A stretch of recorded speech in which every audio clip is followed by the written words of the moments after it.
Hello, we are Group 48. Our group member has 齐家, Tianyiren, Fu Ruixiang, and Yiwen, and we are presenting enhancing the efficiency of deep learning models for medical imaging classification by leveraging a self-supervised vision transformer.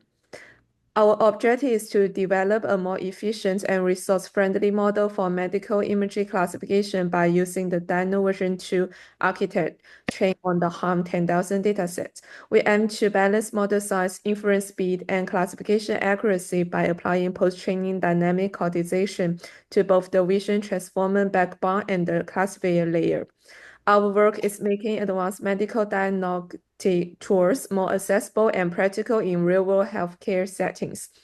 Dino version 2 is one of the most advanced vision models currently. It is a self-supervised vision model based on the vision transformer architect, designed to learn high-quality imagery representations without labeled data. It employs a self-distillation framework with a teacher-student paradigm and multi-crop training. In our work, we are trying to optimize the existing approach on a new dataset. HAM 10,000 is a publicly available dataset that contains more than 10,000 images of pigmented skin lesions and classified into 7 types of skin disease. We address class imbalance and ensure robust model preference. And we implemented a series of pre-processing and adjustment steps. By applying these techniques, we improve classification accuracy, reduce overfitting, and enhance adaptability to varying input conditions, leading to a more reliable and generalizable model for skin lesion classification. In this section, we will compare two fine-tuning strategies, linear probing, serving as our baseline approach. In this method, we freeze the weights of the backbone layers, leaving only the classifier layer to be trained.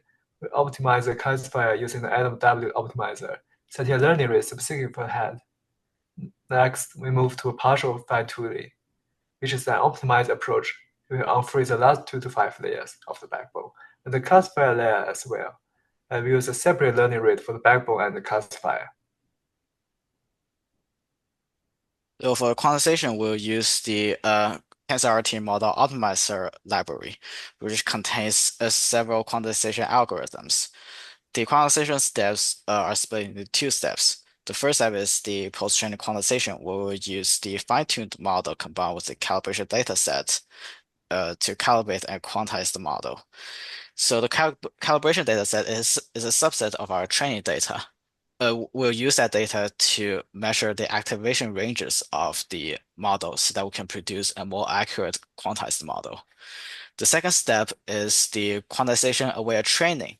We'll use the quantized model along with our training data to continue training the quantized model.